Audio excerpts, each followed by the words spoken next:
रुड़की के गणेशपुर क्षेत्र में एक बार फिर सड़क धंसने की घटना सामने आई है। सड़क धंसने के साथ ही आसपास के कई मकानों में गहरी दरारें उभर आई हैं। इसके चलते इलाके की पेयजल आपूर्ति भी पूरी तरह ठप हो गई है। सूचना मिलने पर नगर आयुक्त राकेश तिवारी मौके पर पहुंचे और स्थिति का जायजा लिया। मौके पर मौजूद लोगों ने नगर आयुक्त के सामने रोष व्यक्त किया और कहा कि सड़क धंसने की ये समस्या अब लगातार बढ़ती जा रही है। स्थानीय निवासियों का कहना है कि एडीबी द्वारा किया गया कार्य बार बार स्थानीय लोगों के लिए परेशानी का कारण बन रहा है।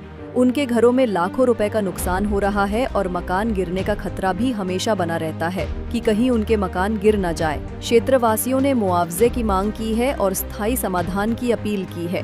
कई लोगों ने अपने घरों के बाहर मकान बिकाऊ है के पोस्टर तक लगा दिए हैं। 4-5 वर्षों से लगातार यहाँ पर जमीनें धंस रही है, मकान धंस रहे हैं, पर सरकार की इसमें बहुत बड़ी अनदेखी है।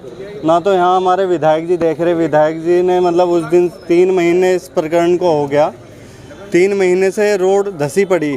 हमारे विधायक जी जो एक बार आए हों, बस सब ये नगर निगम के ऊपर डाल देते हैं जिम्मेदारी कि नगर निगम कराएगा। नगर निगम कहाँ से कराएगा? संबंधित विभाग मतलब जिसने कार्य कराया है उनके खिलाफ ठोस कार्रवाई होनी चाहिए ना।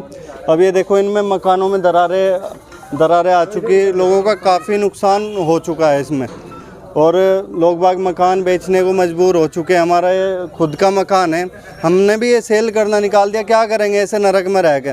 नरक हो गया यहाँ जीवन बिल्कुल गणेशपुर में। जो आश्वासन अभी तक मिला, देखिए सर, आश्वासन मिलते रहते हैं, समाधान कुछ होता नहीं। बहुत बुरी स्थिति है। तो एडीबी कंपनी थी, वो अभी 1.5-2 साल पहले उन्होंने जल संस्थान के हैंड ओवर कर दिया था। अब उन लोगों की भी समझ में कुछ आ नहीं रहा, इसका कुछ समाधान उनसे भी नहीं हो रहा। बस वो जल निगम वालों के ऊपर डाल देते हैं, एक दूसरे के ऊपर आरोप लगाते रहते हैं कि वो उनकी कमी है, यह आरोप में ही रह गए ये चीज़। और आप देख सकते हैं बहुत बड़ा नुकसान हो चुका है, मकानों में कई दरारें खुल चुकी हैं। बस ये मकान अब गिरने का कगार पे है। ये गणेशपुर में जो सीवरेज की लाइन गई है नीचे रोड से, उसके कारण काफ़ी दिक्कत हो रही है। और सीवरेज लाइन और जो वहाँ हमारी वाटर सप्लाई की लाइन थी, वाटर सप्लाई की लाइन परसों लीकेज हो गई, तो 2 दिन से संबंधित डिपार्टमेंट काम कर रहा है। उसके कारण रोड बैठ गई। रोड के किनारे हमारा नाला जो बना था वो क्रैक हो गया है। तो अभी तीनों डिपार्टमेंट उसमें सीवरेज के जो एई हैं, जल संस्थान के जेई हैं और नगर निगम के जेई लगे हुए हैं, उसका ट्रीटमेंट करवाया जा रहा है। और उसके संबंध में अभी हम लोगों ने पूर्व में प्रशासन को अवगत कराया था।